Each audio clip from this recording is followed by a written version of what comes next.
102.7 मेगाहर्ट्झवर आकाशवाणीचे हे यवतमाळ केंद्र आहे.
शेतकरी बंधू भगिनींनो, नमस्कार.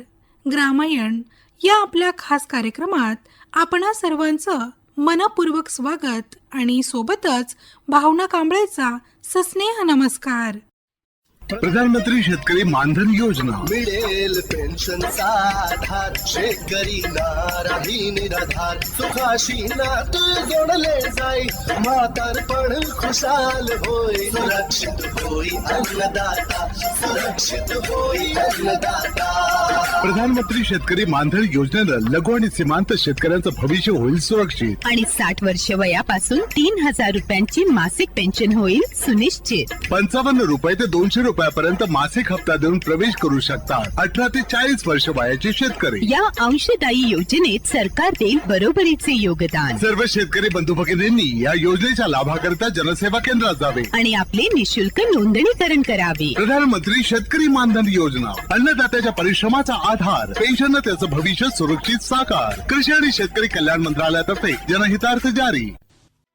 शेतकरी बंधू भगिनींनो, कार्यक्रमात यानंतर ऐकूयात घरच्या बियाण्याची उगवण शक्ती तपासणी याविषयी डॉक्टर संदीप कदम, प्रभारी अधिकारी कृषी संशोधन केंद्र यवतमाळ यांची भावना कांबळे यांनी घेतलेली मुलाखत. शेतकरी बंधू भगिनींनो, आज आपण घरच्या घरी घरच्या बियाण्यांची उगवण शक्ती कशी तपासायची या विषयावर डॉक्टर संदीप कदम, प्रभारी अधिकारी कृषी संशोधन केंद्र यवतमाळ यांच्याशी बातचीत करणार आहोत. आणि मंडळी, आज आपण त्यांच्याचकडनं जाणून घेऊयात की घरची जी बियाणे असतात त्याची शुद्धता किंवा उगवण शक्ती तपासायची असेल तर काय करावं आणि काय करू नये याविषयी. तर सुरुवातीला कदम सर, कार्यक्रमात आपलं मनपूर्वक स्वागत. नमस्कार. नमस्कार मॅडम. सर, सुरुवातीला मला सांगा की घरचं बियाणं वापरणं योग्य आहे का? हो मॅडम. जे हायब्रिड व्हरायटीज ज्या असतात, संकरित जाती, त्यामध्ये आपण घरचं बियाणं वापरत नाही. परंतु ज्या स्वपरागीकरण असणारी जी पिकं आहेत, जसे उडीद, मूग, तूर आणि आता आपण मोठ्या प्रमाणात जे करतो ते सोयाबीन, या पिकांमध्ये काय आहे, स्वपरागीकरण असल्यामुळे आपण एकदा जे बियाणं घेतलं तर सर्वसाधारण 3 ते 4 वर्षापर्यंत आपण वापरू शकतो. कारण त्याची शुद्धता ती तेवढ्या दिवस टिकून राहते, म्हणजे शेतकऱ्यांच्या शेतावर मेंटेन राहते. तर त्यामुळे शेतकरी बंधूंना मी एवढं सांगू इच्छितो की सोयाबीन या पिकाची जर आपणास घरच्या बियाणे वापर करायचे असेल तर त्याची उगवण क्षमता तपासणे हे फार महत्त्वाचे आहे. तर सर्वप्रथम शेतकरी बंधू काय करतात की जे पिकाचं, ज्या सोयाबीनच्या व्हेरायटीचं उत्पन्न यावर्षी चांगलं आलं तर त्याच्यातले सर्वसाधारण 5-7 पोतं आपल्याला जेवढे पाहिजे तेवढे ते बियाणं ठेवून देतात आणि बाकीचं मार्केटमध्ये विकून टाकते. तर जे ठेवलेलं बियाणं आहे याची व्यवस्थित चाळणी वगैरे करून त्याचे खडे गोटे सगळे स्वच्छ करून वाळवून ठेवल्यास आणि त्याची उगवण क्षमता कशी तपासावी याबद्दल मी थोडंसं आपल्याला मार्गदर्शन करतो.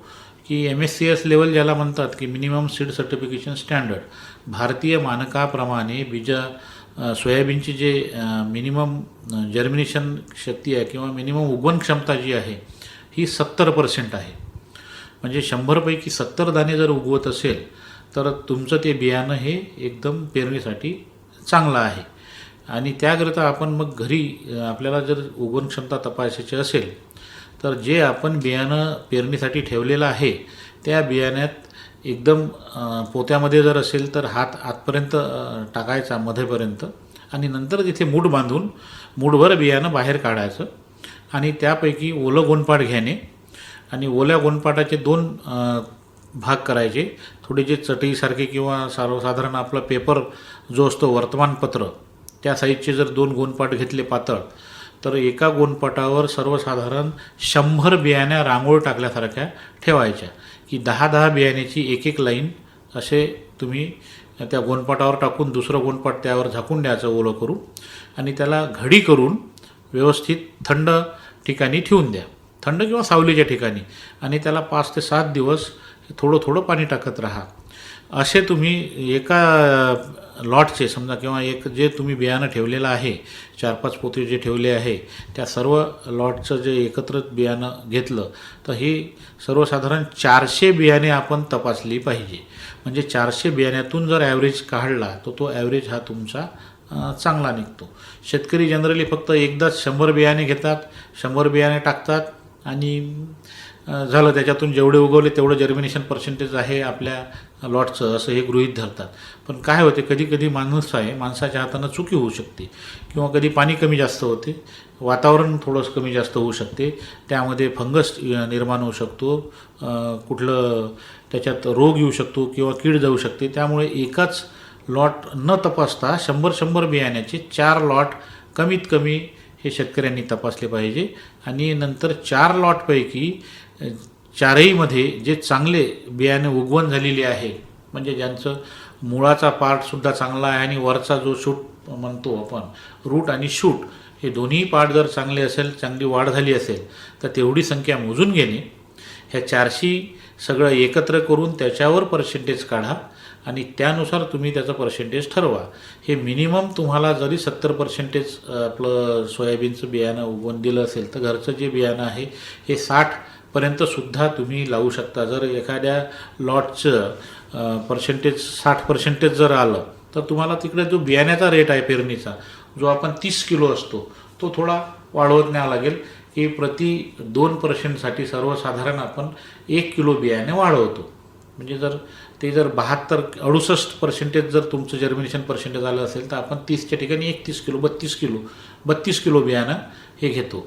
आणि जर त्याच्यात पुन्हा थोडंसं 68च्या ठिकाणी 66 किलो आलं असेल तर पुन्हा 4 किलो बियाणं असं वाढवतो. याप्रमाणे तुम्ही बियाण्याचा जर रेट वाढवला तर तुम्हाला तुमच्या शेतात झाडांची संख्या जी आहे ती जशी सीडच्या बॅगची असते त्याच बॅगची मिळेल. फक्त बियाण्याचं जे प्रमाण आहे हे बियाण्याचं प्रमाण जर्मिनेशनच्या प्रमाणानुसार तुम्हाला वाढवणं आवश्यक आहे. सर, उगवण शक्ती तपासल्यानंतर आपण बियाण्याची पेरणी म्हणजे व्यवस्थित करूच, तो विषयच नाही. पण माझं म्हणणं होतं की आपण एकदा का बियाणं ठेवलेलं आहे की यावर्षी आपण त्याची उगवण क्षमता तपासली, मग तेच बियाणं म्हणजे जे वाढलेलं बियाणं आहे ते आपण किती वर्षापर्यंत तेच वापरू शकतो? ते सर्वसाधारण आपण 1 वर्षापर्यंतच ते बियाणं ठेवतो. कारण त्याचं जे आहे तर 1 वर्षाच्या नंतर जर ठेवलं तर ही जी आहे ही तेलवर्गीय पिके आहे आणि या तेलवर्गीय पिकात जर्मिनेशनचं जे प्रमाण आहे हे कमी होतं, कारण त्याच्यात तेलाचं प्रमाण असल्यामुळे. आणि त्याला वर्षभर आपण ठेवल्यावर किडीचाही प्रादुर्भाव जास्त होतो, आपण तेवढी काळजी घेऊ शकत नाही. त्यामुळे आपण जे आहे ते हे 1 सीझनपर्यंतच जे नवीन फ्रेश बियाणं आहे ते वापरलं पाहिजे. काही शेतकरी काय करतात की जे मागच्या खरीपात जे पिकलेलं आहे ते या खरीपात वापरण्यासाठी आपण ठेवल्या जाते, परंतु काही शेतकरी हे उन्हाळ्यातसुद्धा घरच्या पुरतं सोयाबीनचं बियाणं घेण्याचा प्रयत्न करतात. परंतु जनरली मागच्या 2-4 वर्षापासून त्या सोयाबीनवर उन्हाळ्यामध्ये येलो इन मोझॅकचा अटॅक जास्त येऊन राहिला, त्यामुळे पांढऱ्या माशीचाही अटॅक जास्त होतो. त्यामुळे जे घरच्यासाठी बियाणं लावत होते तर हे उन्हाळ्यात लावणं शेतकऱ्यांनी बंद केलेलं आहे. आणि मोकाट जनावरांचा जो किंवा जंगली जनावरांचासुद्धा त्रास जास्त होतो. त्यामुळे ते सोयाबीन उन्हाळ्यात बीजोत्पन्नासाठी जे घेत होते त्याचं प्रमाण आता कमी झालेलं आहे. त्यामुळे शेतकरी बंधूंनी मागच्या खरीपचंच बियाणं हे वापरलं तरी चालते.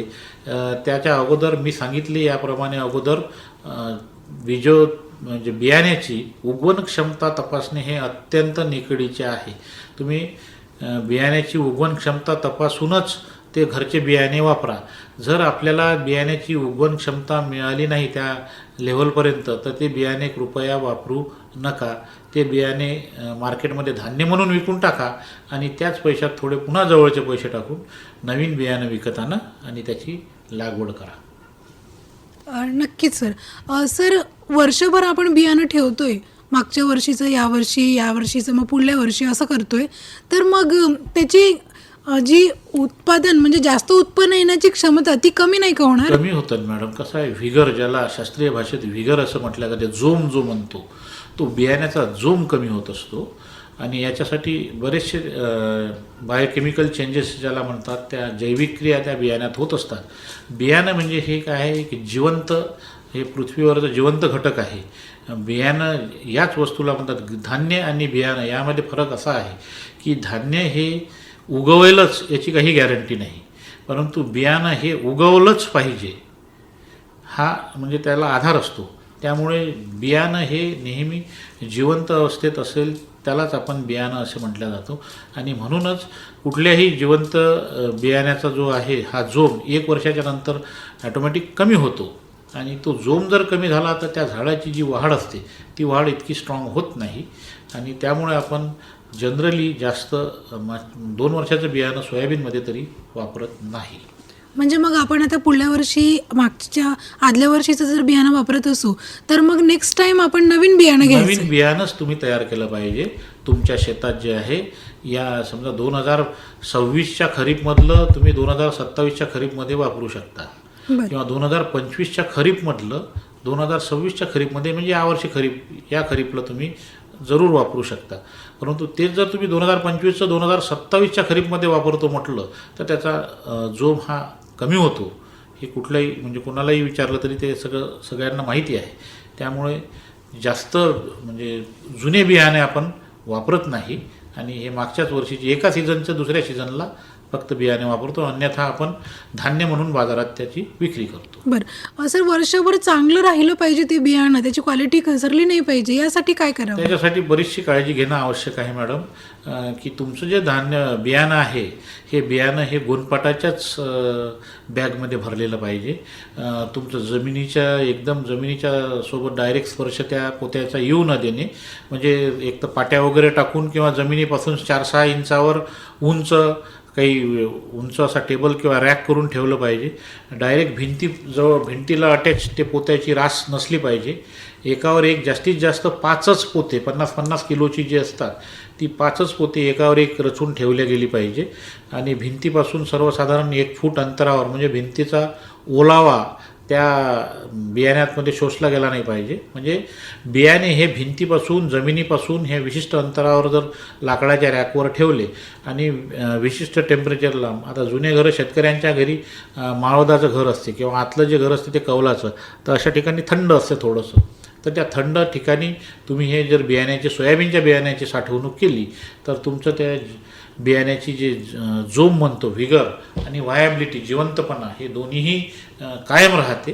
आणि तुम्हाला पाहिजे तसं तुमच्या शेतामध्ये प्लॅन्ट स्टँड ज्याला म्हणतो, झाडांची संख्या ही मेंटेन होते. म्हणून याप्रमाणे तुम्ही तुमच्या बियाण्याची काळजी घ्या. बियाणे साठवण करते वेळेससुद्धा अगोदर म्हणजे ज्यावेळेस निघालं त्यावेळेस 2-3दा चांगलं सावलीत वाळवून, एकदा सौम्य उन्हात 1-2 दिवस वाळवून नंतरच भरणा करून आणि त्याला किडींपासून मुक्त ठेवून वेळोवेळी त्याचं निरीक्षण करून कीड लागली आहे काही, त्याच्यावर उंदरांचा त्रास आहे का, याचं लक्ष ठेवून तुम्ही 1 सीझन होईपर्यंत जर ही सगळी काळजी घेतली तर तुम्हाला निश्चितच पुढच्या सीझनमध्ये चांगलं बियाणं घरचंच तयार मिळू शकते. नक्कीच सर, आज आपण इथे आलात आणि घरच्या बियाणाची उगवण शक्ती किंवा उगवण क्षमता कशी तपासायची आणि काय काळजी घ्यायची याविषयी अगदी सविस्तर आणि इत्थंभूत माहिती सांगितली. त्याबद्दल मी आकाशवाणीच्या वतीने आणि ऐकणाऱ्या सर्व शेतकरी बांधवांच्या वतीने आपले आभार मानते आणि आपला निरोप घेते. धन्यवाद. नमस्कार. नमस्कार मॅडम, धन्यवाद.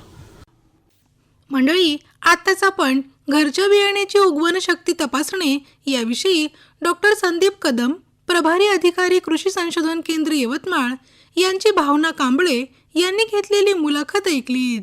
हर जोखिम से निकल कर फसल आए, सुरक्षित हो जाए.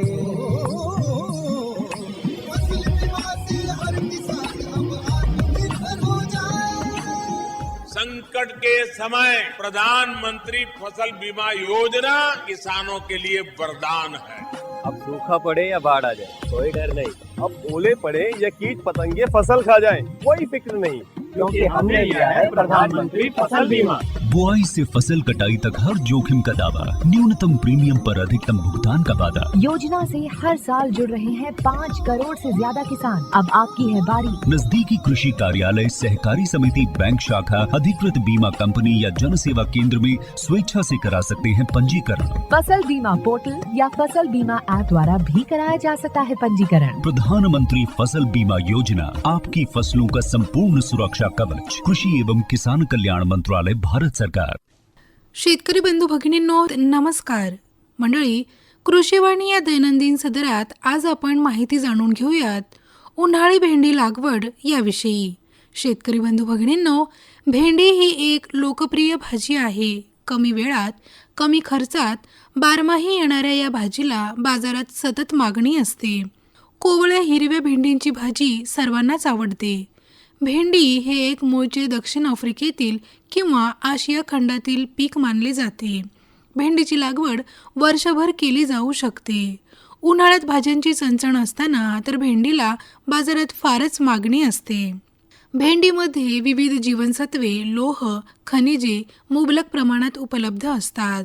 आज व्यापारीदृष्ट्या भेंडीची लागवड करून भेंडी निर्यात केली जाते. त्यासाठी तंत्रशुद्ध आणि योग्य व्यवस्थापन करून भेंडी लागवड करणे तितकेच महत्त्वाचे आहे. भेंडीचे पीक वर्षभर घेतले जात असले तरी खरीप आणि उन्हाळी हंगामात हे पीक चांगले येते. या पिकास उष्ण हवामान जास्त मानवते.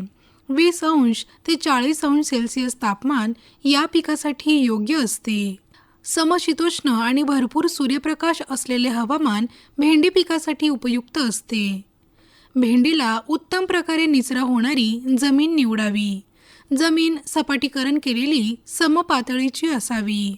निरोगी आणि जोमदार वाढीसाठी जमिनीत सेंद्रिय घटकांचे प्रमाण भरपूर असावे.